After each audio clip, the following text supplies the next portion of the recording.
Imagine sending one email and landing high-paying clients every single month. Cold email is still one of the best ways to generate leads, and in 2024, the game has evolved. Today, I'll show you how to cold email like a pro to get 30 plus clients signed every single month. All right, guys, so here we go, how to cold email to get clients in 2024. So the first step that we need to do is we need to make sure that our system is set up properly. Now, this is the stuff, you just kind of have to get it out of the way. Just bite the bullet, do it. It should not take you more than like literally 30 minutes to do all of these steps, okay? So the first thing you're going to do is you're going to use a website called coldsire.com.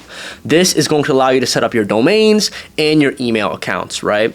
Literally, it makes everything easy if you use this website. It literally will take you like probably 10 minutes to set everything up. It's going to be very easy, all right? And then number two, you're going to be using SmartLead for automated email sending, and you could actually connect ColdSire to SmartLead and they do everything for you. So use ColdSire and then use SmartLead, sign up for SmartLead, and SmartLead, you have a 14-day free trial, and then it's like $39 a month.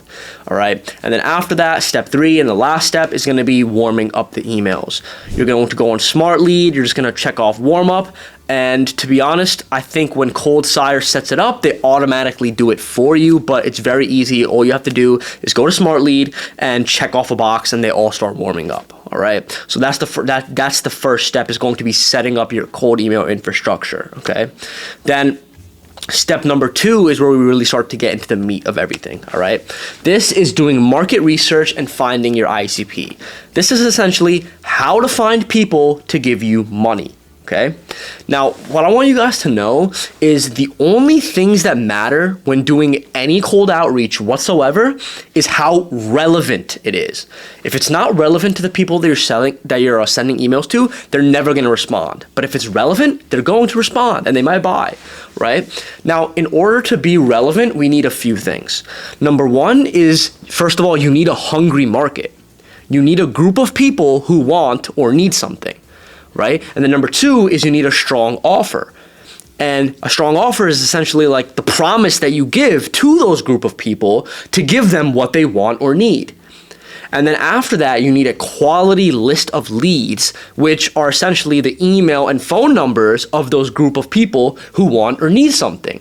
And then the last thing you need is concise copy that resonates with your ICP. And that's essentially just a few sentences in an email that will get those group of people to give you the time of day. Okay, so those are the 4 things that you need to be relevant, right, in order to have success with cold email. Okay, let's start with number 1, which is going to be a hungry market. Now, finding a hungry market is essentially just doing market research. Now, there's many ways to do market research, but what I'm going to do is I'm going to split it up into 2 different categories to keep it very simple. Number 1 is going to be direct research, and number 2 is going to be non-direct research. Now, number 1 is direct research, and that's just speaking directly to people in a specific industry, a demographic, a location, or etc., to figure out what their problems are, what they're looking to solve, and what their desired solutions are. Okay, that's literally just having face-to-face conversations, calls, right? And then you have non-direct research, and that's just basically not speaking to anyone, but going through forums, Facebook groups, using AI to figure out what people's problems are, what they're looking to solve, and what their desired solutions are. Now, the best approach to finding a hungry market is a mix of both, okay? But I want to start with direct research first, okay? Now, a little backstory on me. Before I started doing any cold outreach, I actually didn't even know what to sell or who to sell it to. Like, I wanted to start an agency, but I didn't know who to sell to.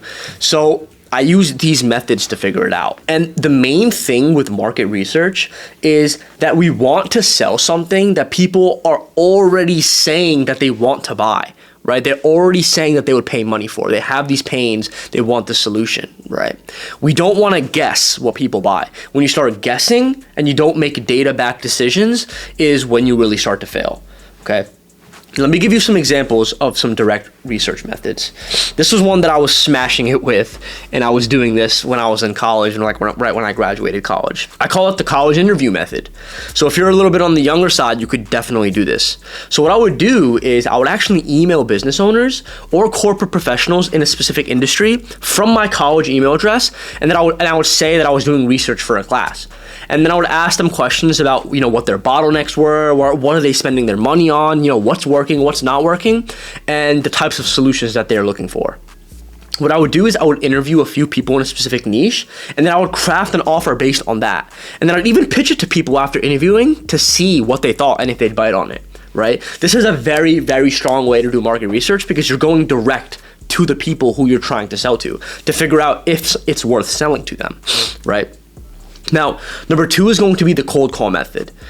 And it's a little bit like the college interview method, but it's a little bit more brute force. So what you're gonna do is you're just gonna cold call business owners or corporate professionals and see if they had a few minutes to answer questions, right? And then I would ask a similar line of questioning to above to compile data and to craft an offer.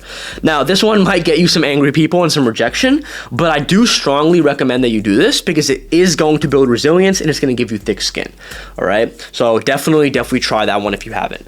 And number 3 is gonna be LinkedIn networking. Right. It's basically just connecting with people on LinkedIn in industries that you might want to get into and then just ask them questions, right?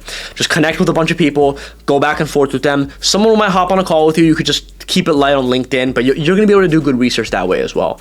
So those are good direct research methods, okay? Now let's talk about some non-direct methods. Number 1 is going to be ChatGPT. ChatGPT is very, very powerful, all right? But the thing is, you have to prompt ChatGPT. You can't just go in there and expect it to be an expert. You have to nurture ChatGPT. You have to prompt him. You have to prompt ChatGPT properly, right? So these are a couple prompts that will really help you while you're doing market research. Right from the perspective of a CEO of a niche company, what are their biggest bottlenecks and problems? What's the dream outcome for niche businesses in relation to increasing their revenue and scaling? Include any specific lingo that niche may use to speak about these outcomes. You are the CEO of a niche business. What is the biggest cause of stress in your life? List them all. And this is a really good one too. Right as you're an expert in coaching, job title of niche, and explain the biggest pains and frustrations of these job titles. Make it unique and from the perspective of an expert. Now, what this is gonna do is it's just gonna give you a lot to go off of so that you can craft an offer. It's going to give you the pain points, the desired solutions of the specific niches, job titles that you're researching so that you could craft an offer that way as well, okay? So even if you have a business right now, a service-based business, even if you have something, use this. It's really going to help. Or if you're just starting from scratch, you could just go in here with a random niche or a random job title and just do research so that you have some sort of information, okay? Now, number 2 is going to be Facebook groups. You can join Facebook groups in different niches that you're interested in. Back in my SMMA days, I used to join HVAC groups, literally like subcontractor groups, and I would just give free value on Facebook ads to get clients, right? But honestly, this was a mistake because people would just automatically out you. They think you're like a scammer. Like, you don't want to just pitch in these groups. You just want to sit back, see what they're talking about, compile research, all right? Don't pitch. Okay, you want to look for patterns in what these businesses are struggling with so that you can craft an offer. You can start outreaching them later, okay, which we're going to talk about. Okay, so after you find a hungry market, what you need to do is you need to create a strong offer, okay? So an offer, very simply put, is your I help statement. Okay, that's what it is. That's what an offer is. So this is how I want you guys to think about your offer. Every time you think about an offer, this is what I want you to think about it. I help target market achieve outcome in time using our mechanism, and then you have a guarantee or a risk reversal.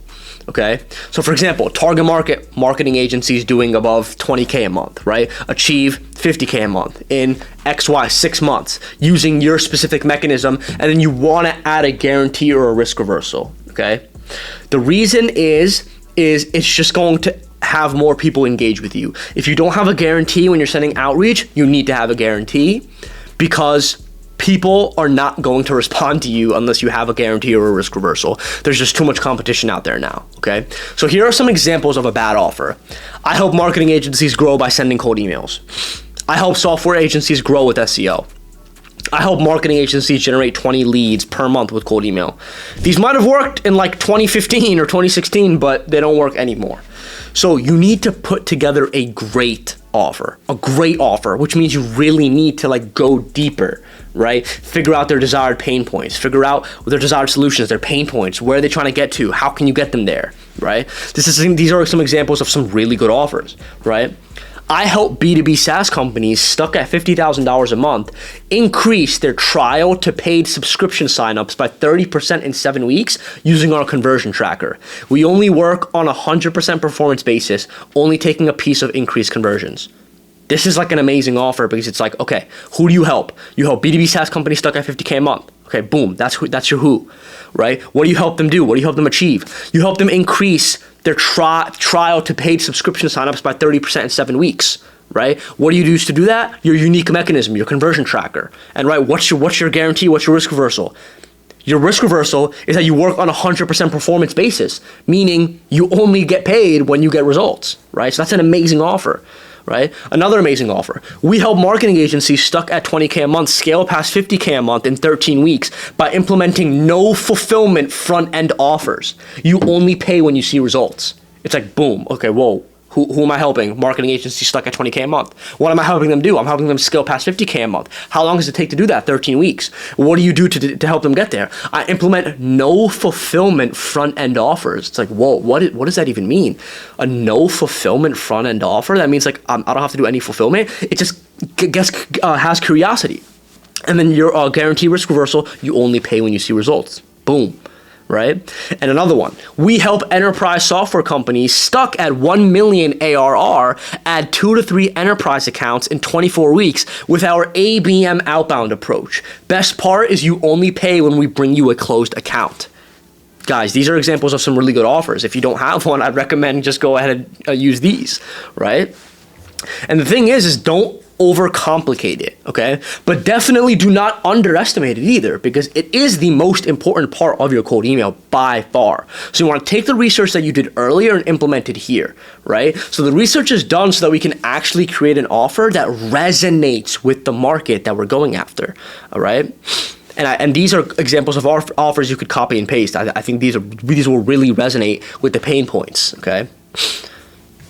Number 3, okay? Building lead lists. Very simply put, if you're targeting local businesses, you want to use Google Search or Google Maps, right, to find those. And then you want to just hire a VA on Upwork or Fiverr to scrape all of them for you. And then you're going to use millionverifier.com to validate all the emails, okay?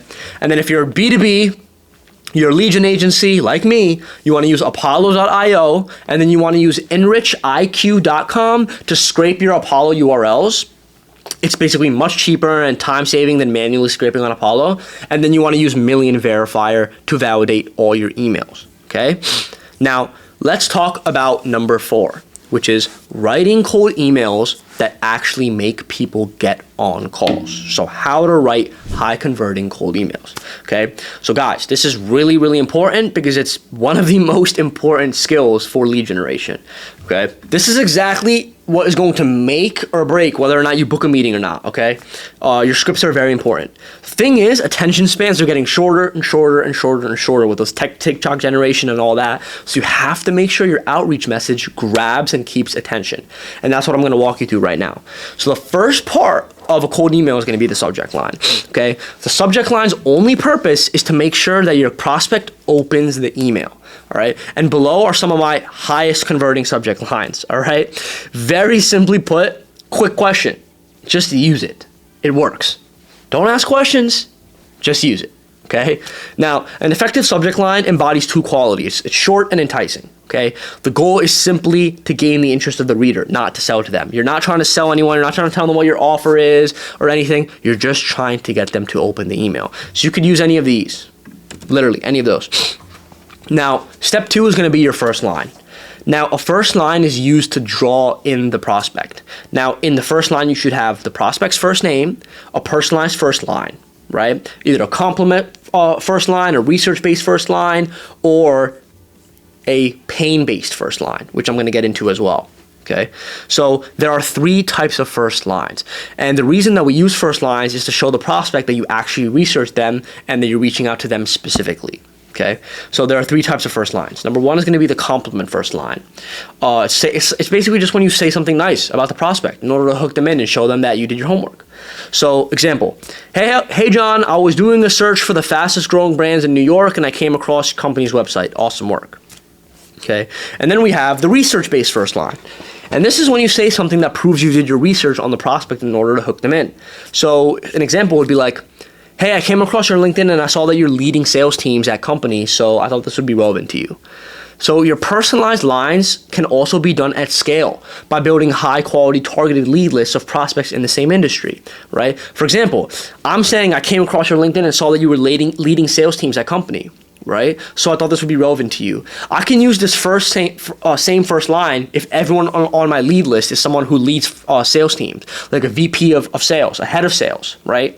Or like a VP of business development or a head of business development, right? Someone like that. This makes your job much easier and it allows you to build segmented lists and it allows you to just have personalized lists at scale, okay?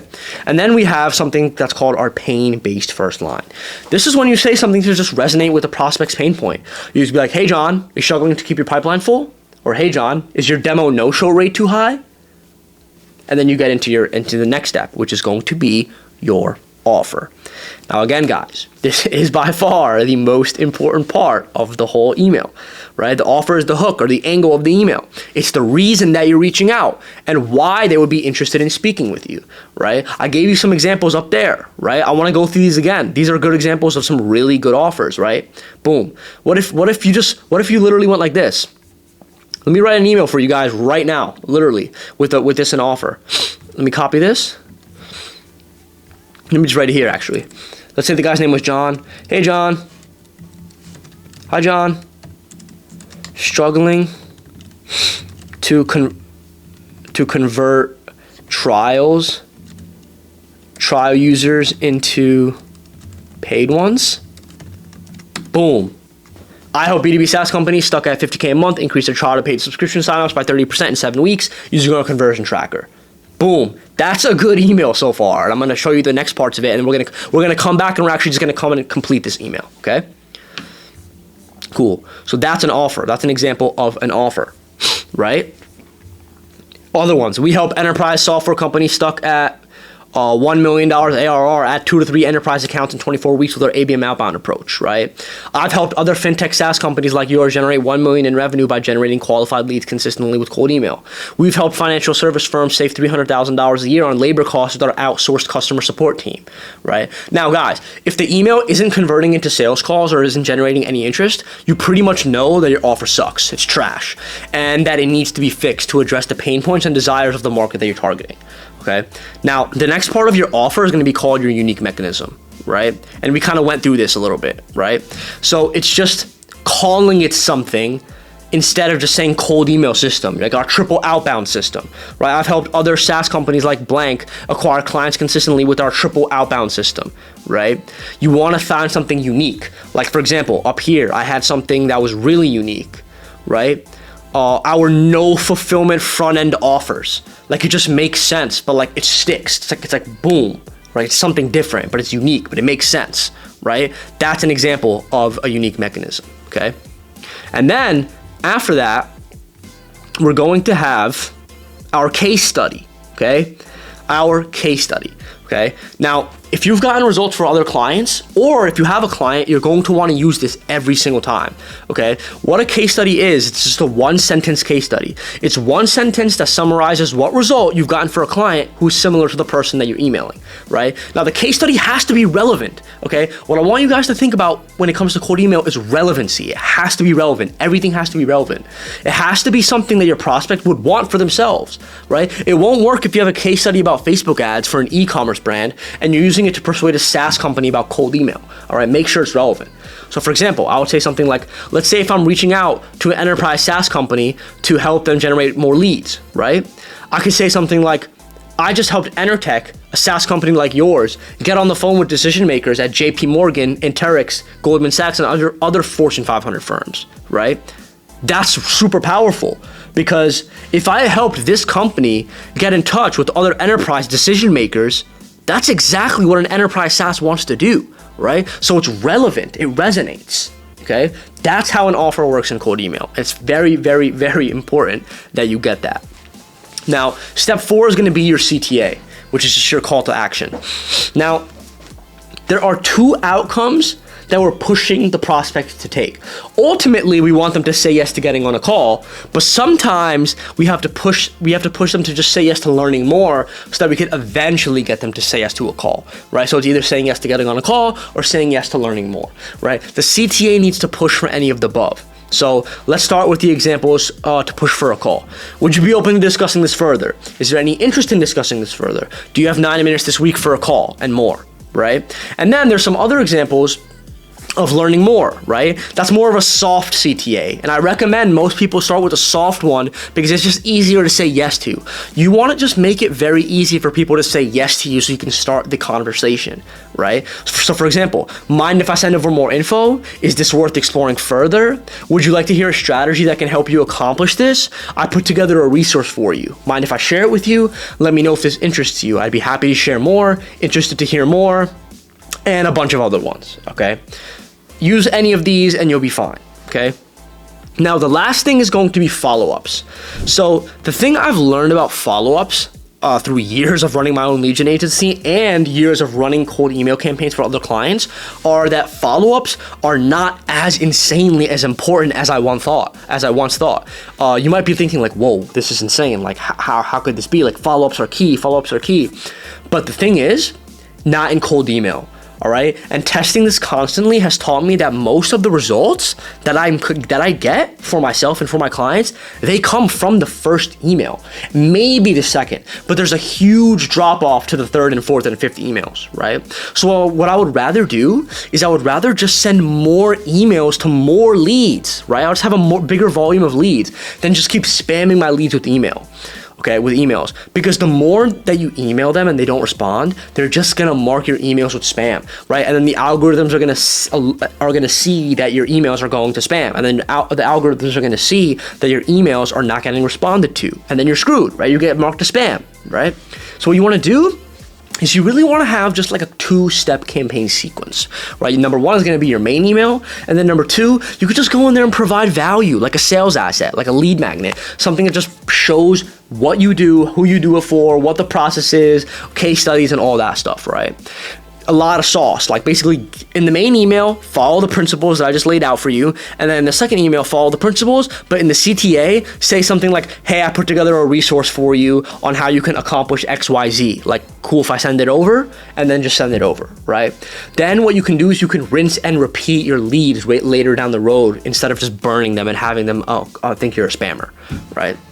So after this, number 5. So now you know how to do everything, but now you need to start setting appointments from your cold emails, okay? You're gonna start getting replies, but now you need to set appointments. So here's what you're gonna do. The number 1 rule to this is going to be respond fast. Speed to lead is very real. Ideally, you wanna be responding within 5 minutes. If you can, here are best practices. Call them, right? Or have your SDR call them. Or if you have like an SDR or an appointment setter, have them call them. But if you're a solo guy, you're starting your lead gen agency, call them, pick up the phone, boom, right? They respond, yeah, I'm interested, boom, call them. If they have a phone number in their signature, just pick up your cell, give them a ring. I guarantee you're gonna have way more appointments booked if you do this. It's a super high ROI thing to do. But if they don't have their phone number in the signature, you could also just schedule via email, right? What you want to do is you always want to offer multiple convenient time slots for the meeting, and then give the prospect options to choose from, and give them the option to choose your calendar link. But don't just send them a calendar link, guys. I'm telling you, this will get you ghosted a lot. Don't just be like, yeah, sounds good, just book appointment here.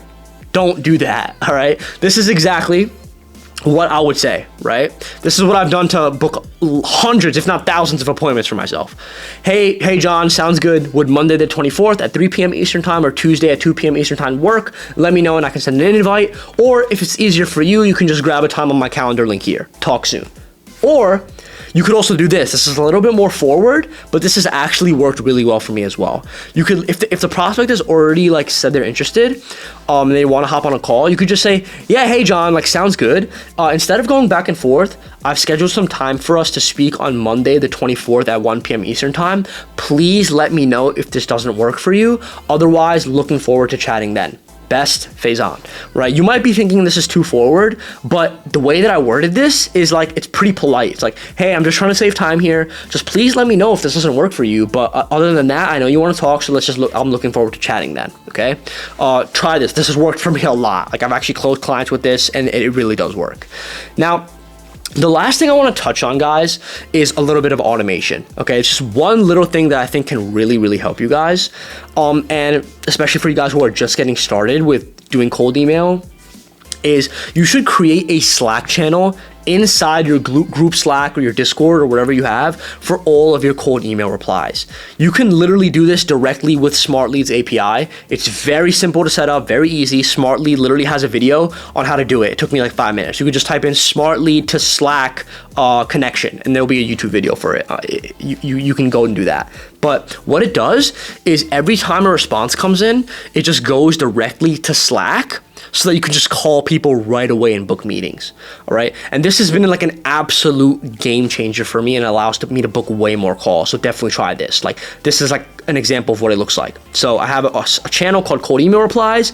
An email comes in, someone responds, someone says yes. I could just go ahead, I could just copy and paste his number into my cell phone. I could just go ahead and call them. Cold emailing isn't dead. It's just evolved. Master the art, stay persistent, and you'll be able to sign 30 plus clients every month. Subscribe for more lead gen and client getting tips. And also, guys, if you want to build your own lead gen agency and you want to go from $0 to $10,000 a month in the next 6 months, just like we've helped so many other people do, click the link in the description below and book a call with my team. Subscribe. Peace.